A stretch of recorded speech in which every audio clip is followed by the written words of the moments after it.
Hello, welcome back to খেলো Bangla channel. আজকের ভিডিওতে থাকছে একজন জাতীয় দলে খেলা বিদেশি খেলোয়াড়কে সই করে হঠাৎ চমক দিল সে খবর জানাবো রবি হাসদা তিনি মোহামেডান স্পোর্টিংয়ে সই করার পর কেন তাকে খেলানো হচ্ছে না, সমস্ত খবর জানাবো।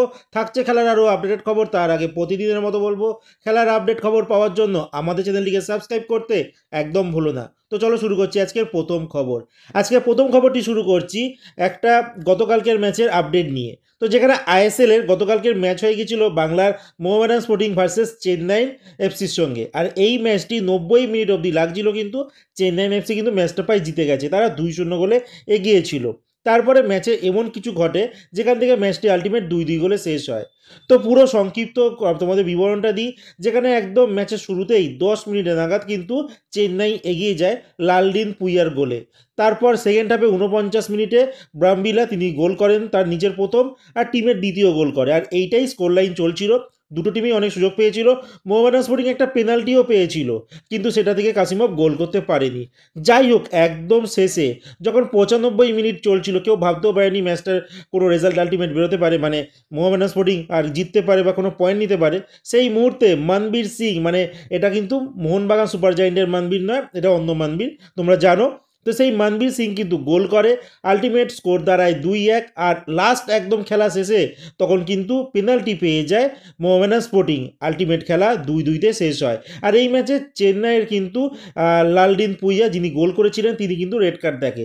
এবার এইখানেও কিন্তু রেফারির একটা ইস্যু এসে যাচ্ছে, যে এখানে যেখান থেকে পেনাল্টিটা দেওয়া হয়েছে সেকেন্ড হাফে, যে একদম শেষ অবধি, মানে শেষ দিকে একদম মোহামেডান স্পোর্টিংকে, সেখানে কিন্তু এবার প্রশ্ন থাকছে যে ওইটা কি আদৌ পেনাল্টি। জানি না, আমি এত কিছু বিষয়ে গভীরে যেতে চাই না, কিন্তু চেন্নাই এফসির কোচ ওয়েন কোয়েল তিনি কিন্তু সাংবাদিক সম্মেলনে এসে আবারও প্রশ্নচিহ্ন তুলে দিল সেই রেফারির দিকে। রেফারি ভারতীয় ফুটবলে বারবারই ক্ষতি করছে, প্রত্যেকটা ম্যাচে কোনো টিমকে সুবিধা পাইয়ে দিচ্ছে, আর বিশেষ করে কিছু কিছু টিম কিন্তু হামেশা এই সুযোগটা তুলছে। আর এই দিক থেকে কিছু বড় বড় ক্লাব যারা রেগুলার বেসিসে কিন্তু এই সুযোগটা পায়, তারা বলছে আবার এদেরই দোষ, যারা নাকি খেলতে পারে না তার জন্যই নাকি রেফারির উপরে দোষ তোলে। তো আমি সে ব্যাপারে যাব না, বাট হ্যাঁ, এটা তো মানতেই হবে যে রেফারির দোষেই কিন্তু অনেক ম্যাচের ভাগ্য পাল্টে যাচ্ছে।